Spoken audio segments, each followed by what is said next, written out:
Good morning. We will now sing our gathering song for the month of March, number 396, I Know This Rose Will Open.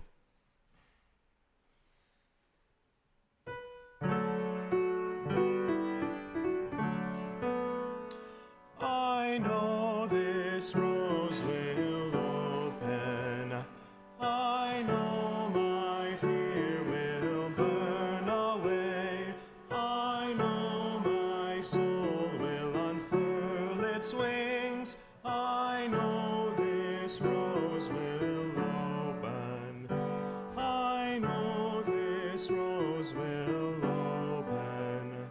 I know my fear will burn away. I know my soul will unfurl its wings. I know this rose will open.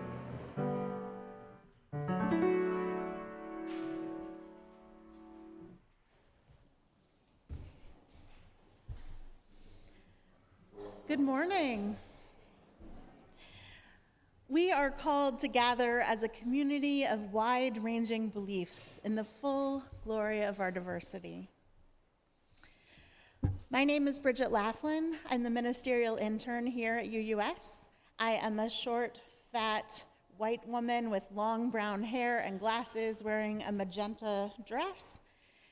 And our minister, Reverend Diana Smith, is on sabbatical.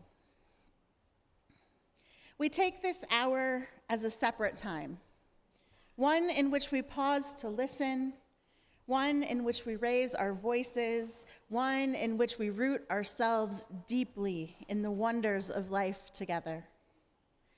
Whatever you are bringing with you this morning, you are welcome. You belong.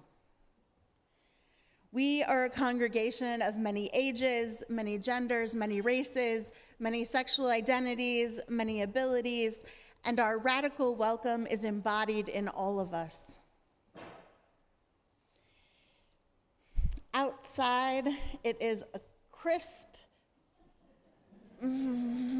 almost end of winter day, I hope. It's hard after the 80 degrees we had this weekend. Today's worship service is for all ages, followed by all ages religious education. All age Sundays are a valuable time for us to attune ourselves to the many ways that we can learn from each other when members and friends of all ages work together. We hope everyone feels welcome to make some noise, move your bodies, and participate as fully as you're able. The nursery will be available for children 5 and under throughout the service. We start with gratitude for the Kickapoo, the Iowa, the Sauk, the Meskwaki, and the Oshadi-Shakawan nations who have cared for this land, and we work for justice to heal its theft from those nations. If you are new here, please consider learning more about us from a greeter in the foyer, or if you're online, through the visitor form in YouTube notes. We would love the chance to welcome you.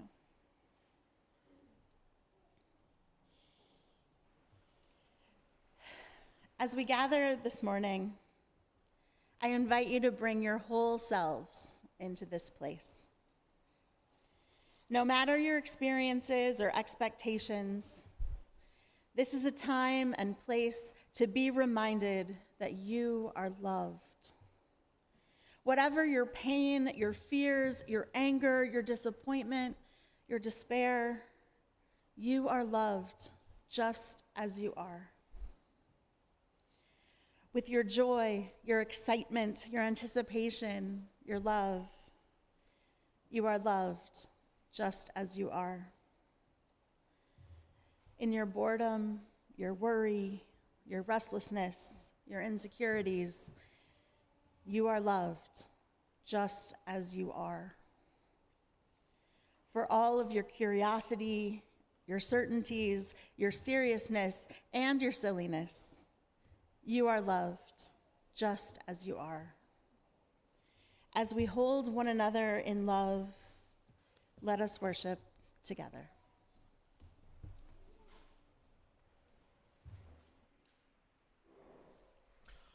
Our opening hymn for this morning is number 347, Gather the Spirit. Please rise in body or in spirit.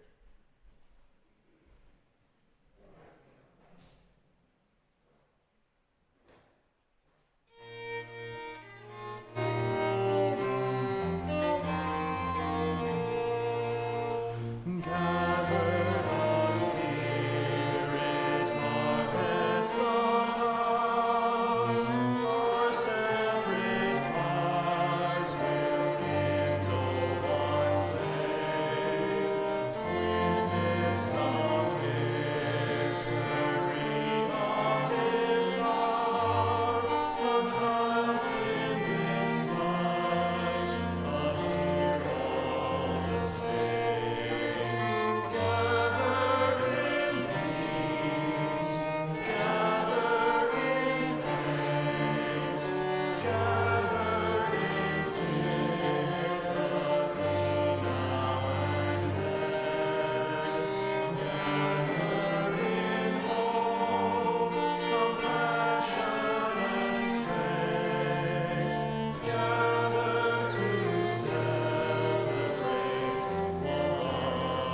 Good morning.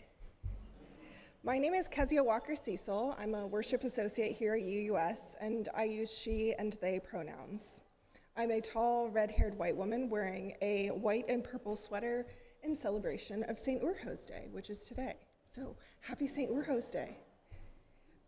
You all are looking at me kind of weird, but I know most of you probably don't celebrate this holiday, as it was invented in the 1950s in Minnesota by Finnish Americans, who wanted a St. Patrick's-like holiday to celebrate their heritage along their Irish American neighbors. I am a descendant of Henrik Wanti and Abram Westola, who immigrated to the US in the mid-1800s from northern Finland to work in mining communities in California and eventually settled in farmland in the Dakotas. Northern South Dakota and southern North Dakota, but just saying the Dakotas is easier. So I am genetically required to celebrate this holiday.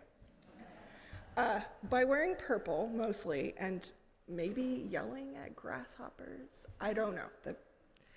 The traditions are a little bit entirely made up. I don't know. Every week, we take a moment to acknowledge the original human stewards of this land and the unjust and often violent reallocation of land and resources due to colonization. In this month of March, as we celebrate St. Urho's Day today and St. Patrick's Day tomorrow, we're also mindful of the contributions of immigrants to our own genetics and to the infrastructure of our nation and society. The UUS strings are helping us today to celebrate the wonderful melting pot of our community with the opening music from Finlandia and with the closing music at the end of our service, which is called St. Patrick's Day. As we gather in the spirit of unity and understanding, let us light this chalice, a symbol of our shared faith and principles. In its gentle glow, we find the warmth of compassion and the light of truth. The flaming chalice symbolizes the illuminating power of community, the enduring flame of hope, and the unyielding commitment to justice and equality. As it burns brightly, it reminds us of our shared responsibility to foster warmth, compassion, and unity in our world.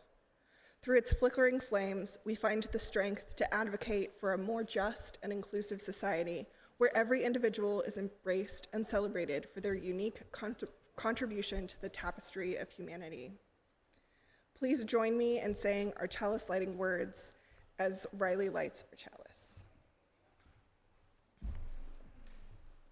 Life is a gift for which we are grateful. We gather in community to celebrate the wonder and mystery of this great gift. So let us now kindle the flame of our liberal religious heritage and renew our covenant of mutual love and care.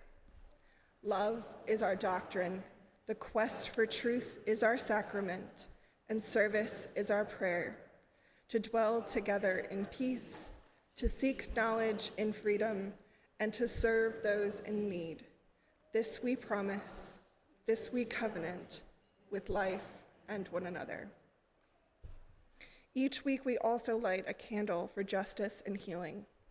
In a world often marked by strife and suffering, may this flame serve as a beacon of hope and a reminder of our commitment to making the world a better place. Let us reflect on those who are in need of healing, whether it be physical, emotional, or spiritual. May they find comfort and solace in the knowledge that they are not alone and that this community holds them in our hearts. We also acknowledge the injustices that persist in our world. May this candle inspire us to work tirelessly for equity, to stand up against discrimination, and to be agents of positive change. In the light of this chalice and the flame of justice and healing, may we find the strength and inspiration to make a difference in our own lives and in the lives of others. As I light this candle, let us hold a time of silence to listen to our hearts and our bodies, or perhaps to lift up prayers.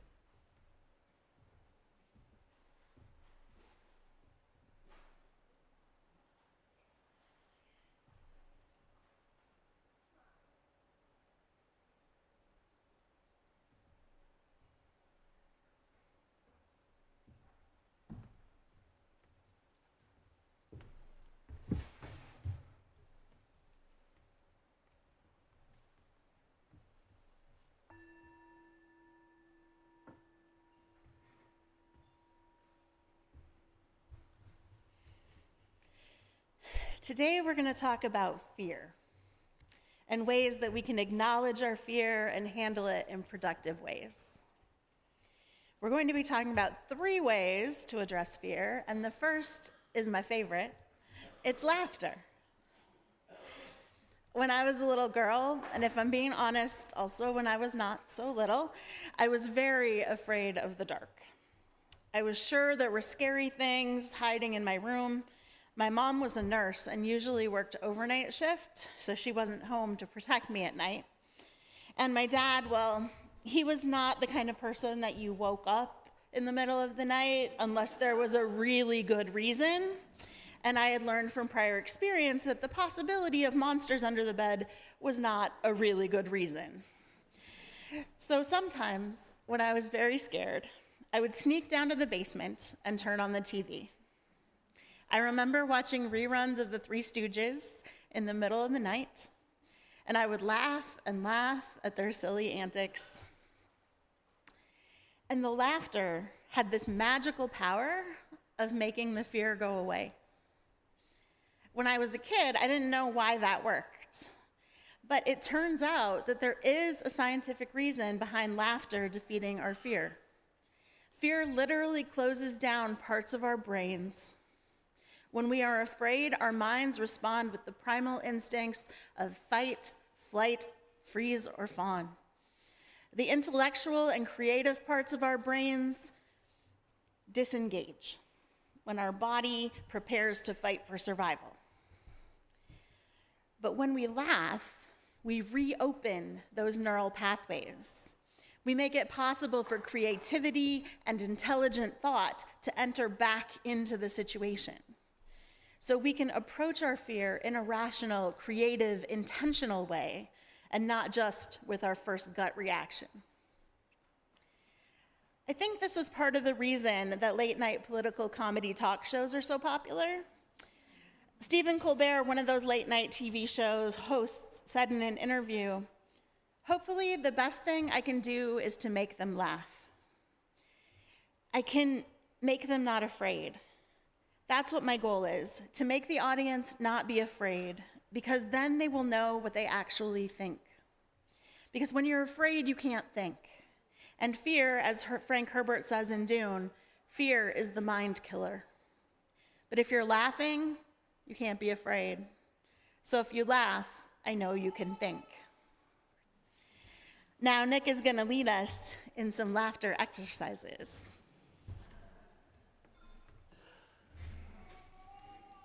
That was a great warm-up. I love that you all automatically were just, let's laugh at that. That was perfect. My name is Nick Kaplan. I'm the Director of Lifespan Religious Education here at UUS, and my pronouns are they, them.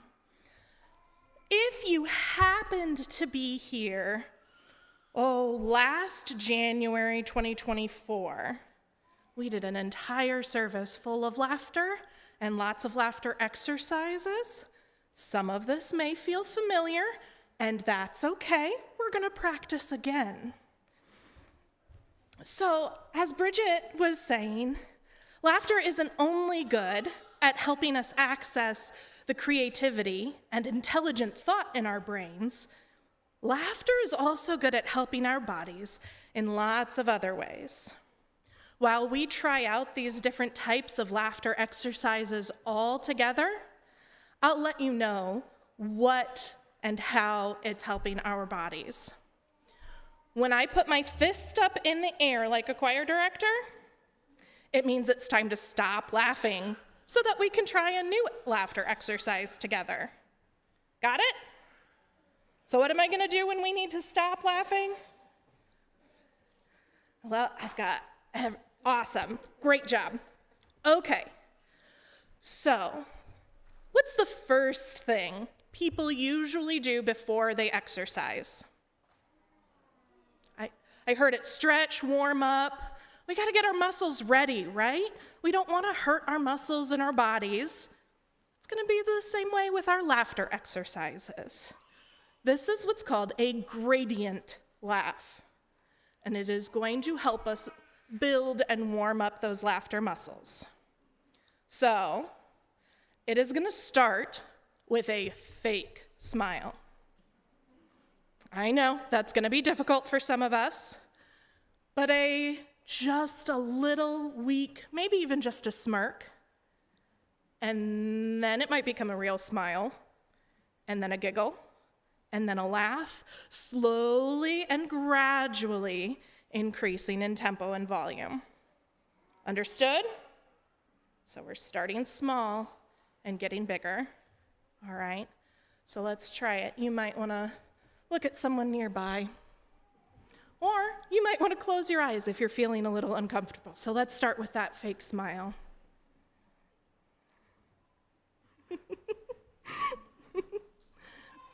Little giggles can be coming out. Oh, good.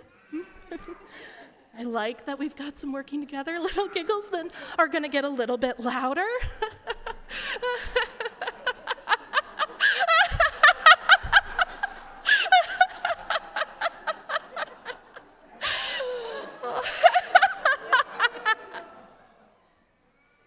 Nice job. All right. Our next laughter exercise is actually silent laughter. Silent laughter can have the same benefits as deep breathing techniques. Okay?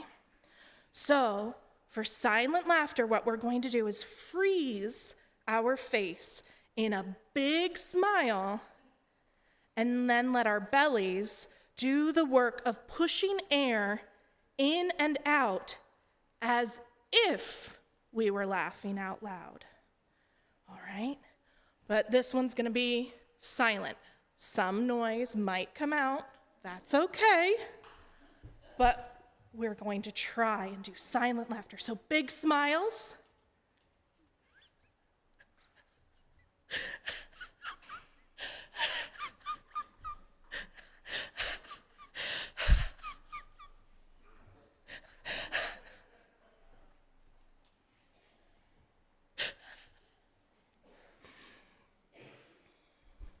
Well done.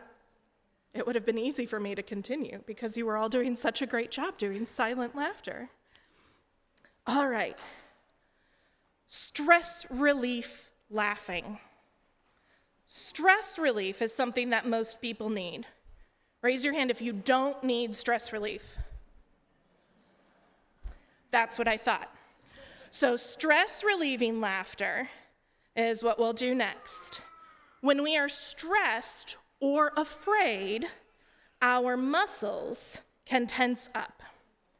Stress relieving laughter can come in many forms, but it's often a very quick outburst.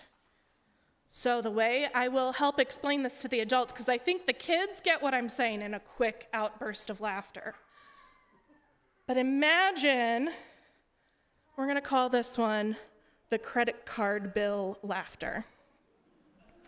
You are going to open an imaginary bill or another letter that represents bad news to you, and you are going to burst out laughing the second you look at what's inside. So we need a little bit of imagination with this one. We're going to open our letters, pull it out.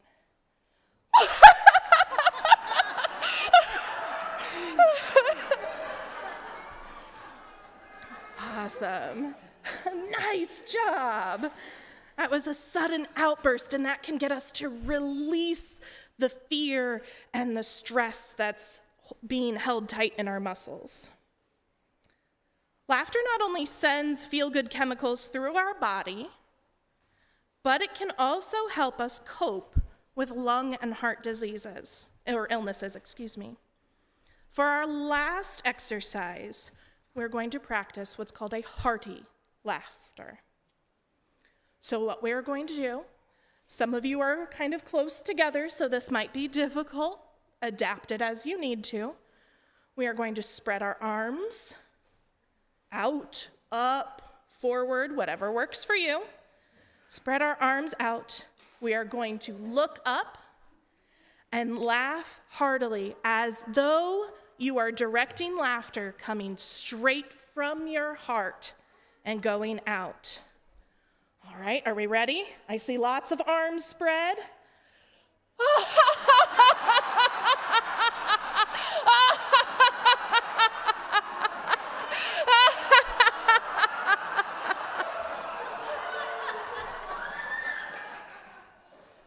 Well done. Thank you so much for practicing those. Those are a great thing that we can do to help us be not stressed, be not afraid. And I hope you take those exercises with you.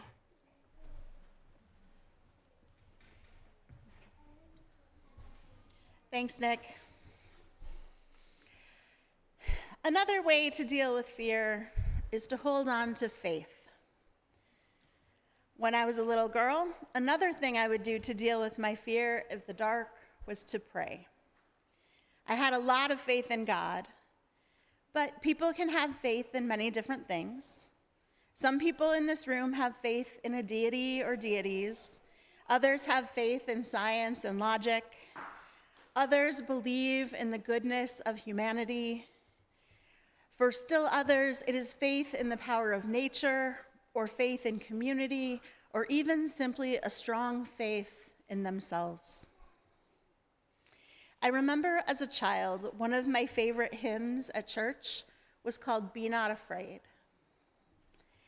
The chorus went like this: "Be not afraid, I go before you always.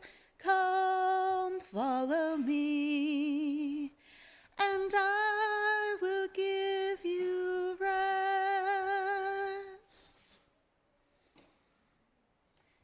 I think that song was so comforting because I was a very scared child.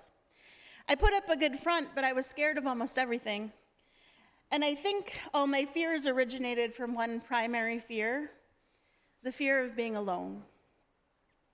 And this hymn always comforted me because it made me feel that no matter where I was or where I was going, I would not be alone, that God would be with me. I think that pretty much summed up my entire theology of my childhood. God would protect me from the scariness of the world. That's it. Even though my religious understanding has changed radically since then, this hymn still takes me back to a place of comfort, a place of feeling safe. When I think back on it, I can vividly remember my mother singing this specific hymn in her never quite exactly on key, but still beautiful voice. My mom was once told that she shouldn't sing because she wasn't good at it, and it made her self-conscious about singing for the rest of her life. But I am so glad that she still sang to me and with me and around me because she loves to sing, and she loves to praise God by singing.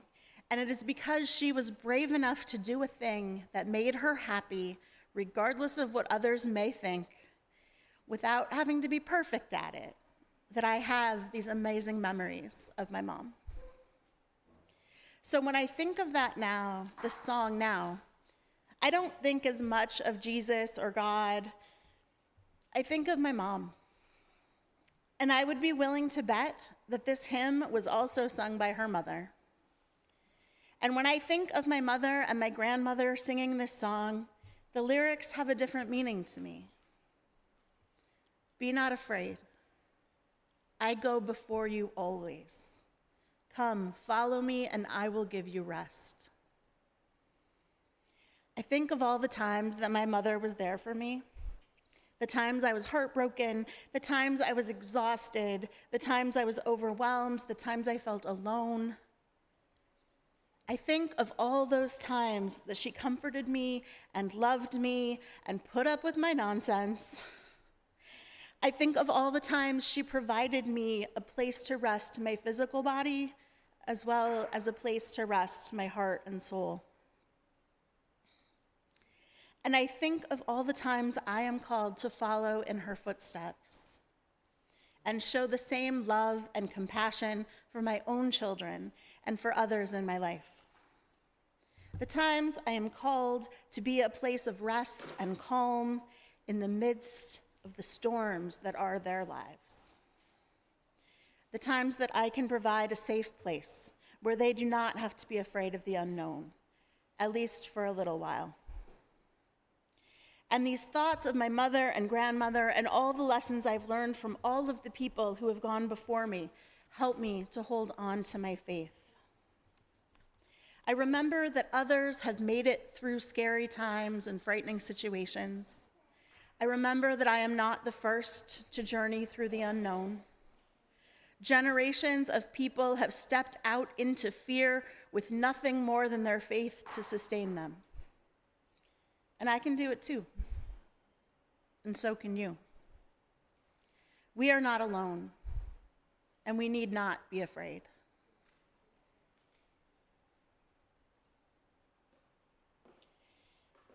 I now invite you into a time of contemplation, meditation, or prayer. Settle into your seats. Take a couple of deep breaths. Relax. You may want to close your eyes or soften your gaze.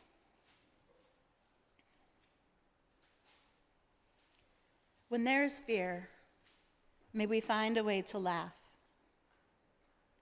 When there is joy, may we cherish it.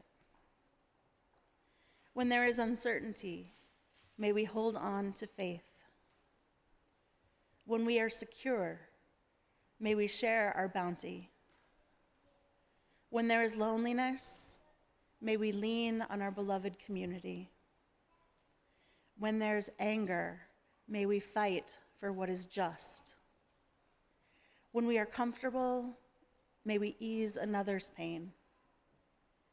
When there is frustration, may we remember that transformation takes time. When others irritate us, may we be filled with compassion. And when we feel like we have no more left to give, may we find rest. And through our lives, may we never forget that we are an integral part of all that exists, all that has existed, and all that will exist. So may it be.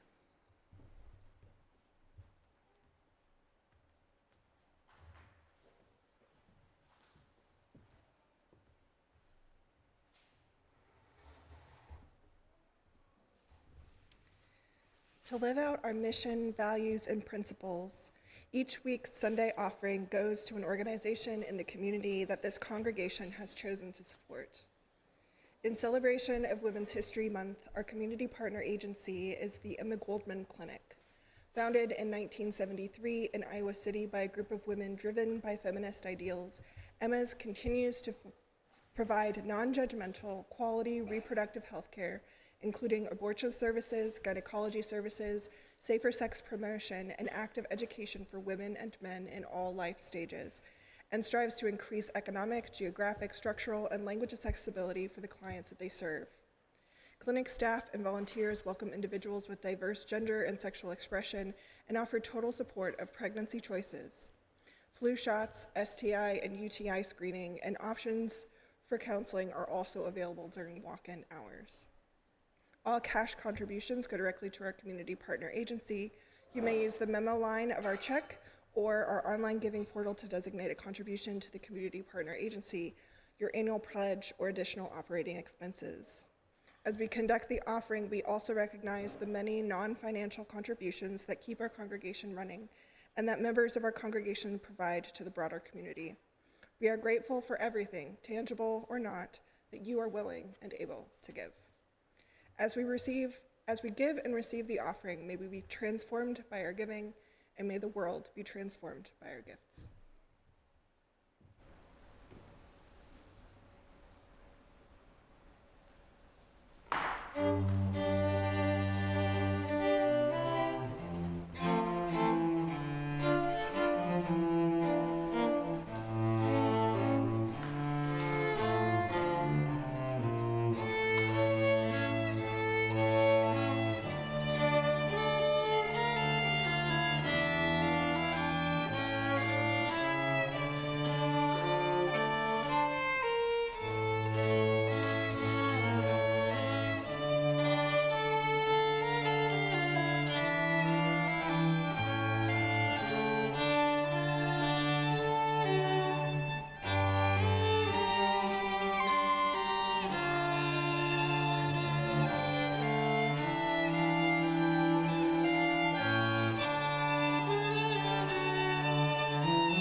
Unfortunately, there are times when our fear is so overwhelming that we can't find a way to laugh, and our faith may falter.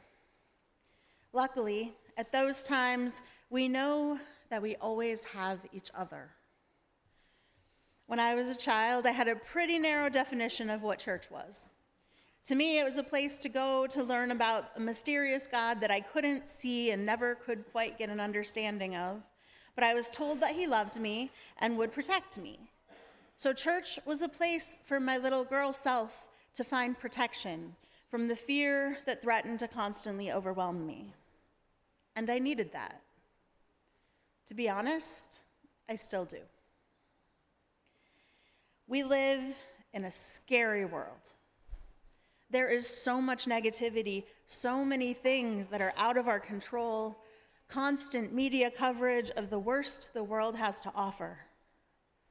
We are continuously surrounded by messages designed to manipulate us by playing on our fears. And it is easy to become overwhelmed and controlled by that fear. And I think, at least in part, that is why we come to church. Because we need a place where we can feel safe. We need a place where we can hear messages of hope to counteract all of the messages of fear. But most of all, we come together as a religious community to form connections with other people. Human beings are social creatures. We need community in some form in order to thrive. And church is a place where we can build a community. We create relationships with people who can make us laugh and give us a new perspective. We develop friendships with people who can help us find the faith we need to keep going. There are people here who hold us up when we are struggling. We connect with partners to work with us in a fight for justice in this world. In church, we find a community of people who sing with us and to us and around us, so that when we are afraid, we can remember those songs of love and hope and courage, and know that we are not alone and we need not be afraid. Church also provides us with a rich tradition upon which we can call for examples of how to remain strong in our values. We can recall the history of our church, how our ancestors and elders have courageously gone before us to forge a path toward justice and peace, and how we can find strength in their examples and leadership as we continue their work. One example of our courageous Unitarian ancestors is Dorothea Dix. How many of you have heard of her? Yay, good. Well, for those of you that haven't, or anyone that needs a refresher, Nick is going to tell us more about her.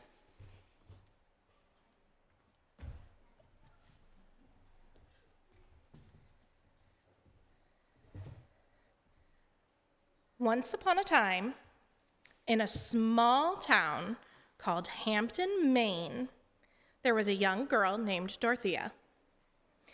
She wasn't like other children who played games all day. She had a very difficult family life. But Dorothea was curious about the world, and she had a heart full of kindness. As Dorothea grew older, something very special began to grow inside her: the courage to stand up for those who couldn't stand up for themselves. When Dorothea was a young woman, she moved to Boston and began to teach at a school for poor children. But what she saw there made her heart ache. Many children there were sick and needed care, but there wasn't enough food, warmth, or medicine to help them. Many families were poor and couldn't provide for their children's basic needs. This troubled Dorothea deeply, but she didn't give up. She knew something had to be done. One day, she decided to visit a local jail to see how people were treated there. What she discovered was even more upsetting.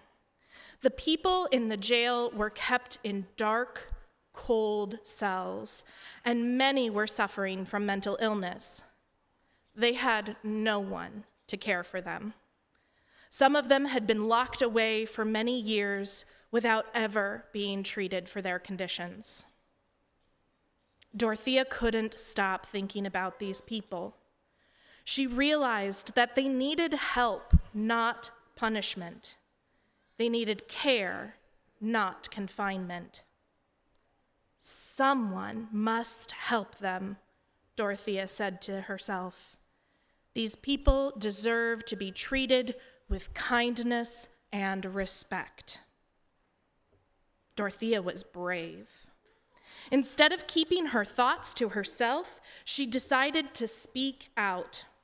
She began visiting prisons, almshouses, and mental hospitals across Massachusetts, and what she saw there made her more determined than ever. She wrote a report telling everyone about the terrible conditions she had witnessed and how people with mental illnesses were being treated unfairly. At first, people didn't listen. Many didn't understand the seriousness of mental illness, but Dorothea didn't give up. She had the courage to stand up again and again, telling people that the sick should not be locked away, but should be given the care they needed to get better.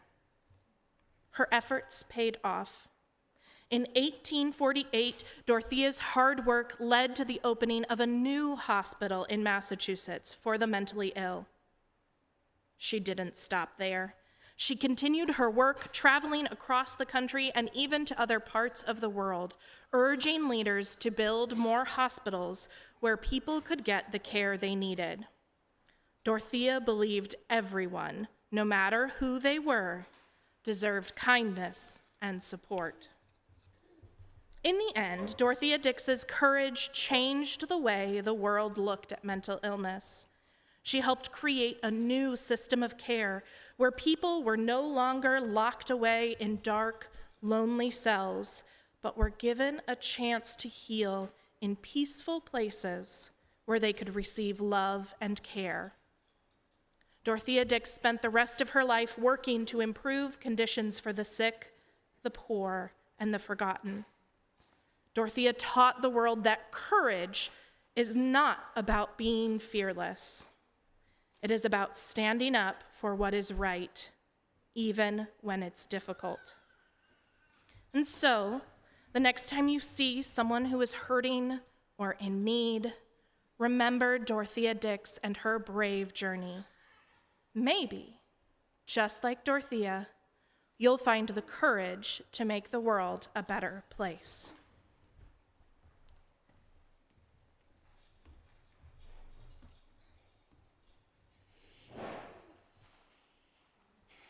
Thanks, Nick. Dorothea Dix is just one of the many ancestors we can look to for inspiration to be brave when we are scared.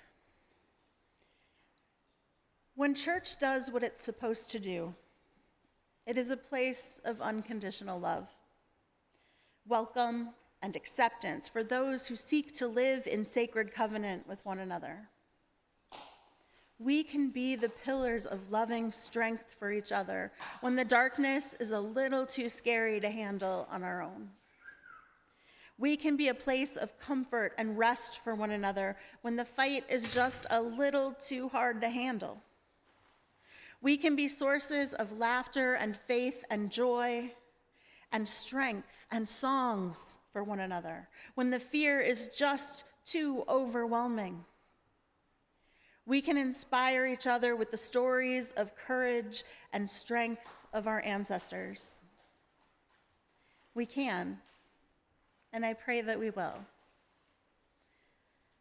Be not afraid. I go before you always. Come, follow me, and I will give you rest. So may it be.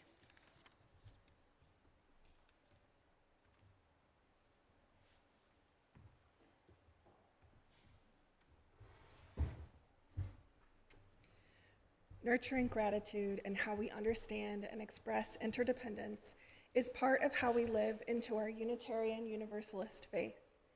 May what has been shared today help us more fully affirm our interconnection and live into love and justice.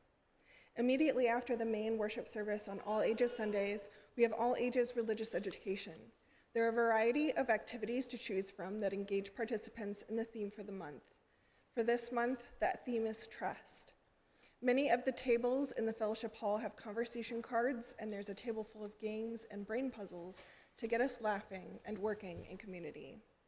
Activities happen in the fellowship hall and are attended for everyone. We ask adults to stay with their children.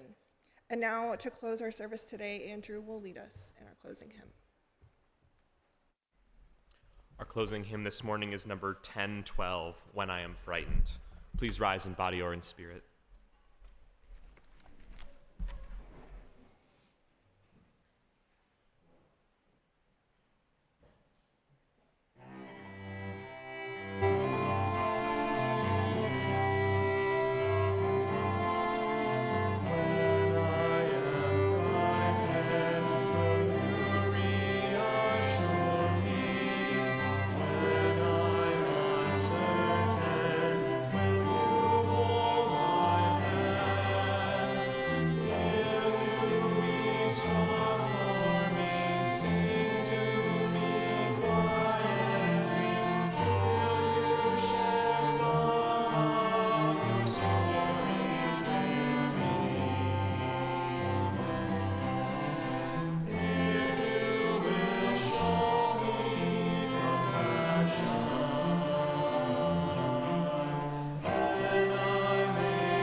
Please join me in the words for extinguishing the chalice.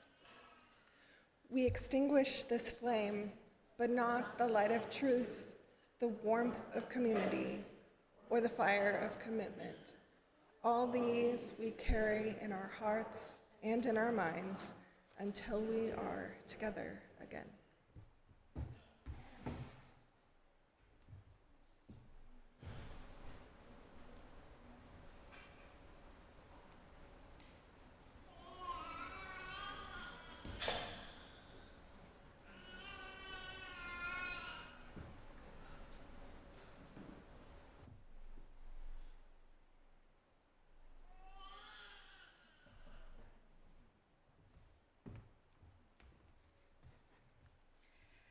I'll leave you with some words that ground me when I am afraid.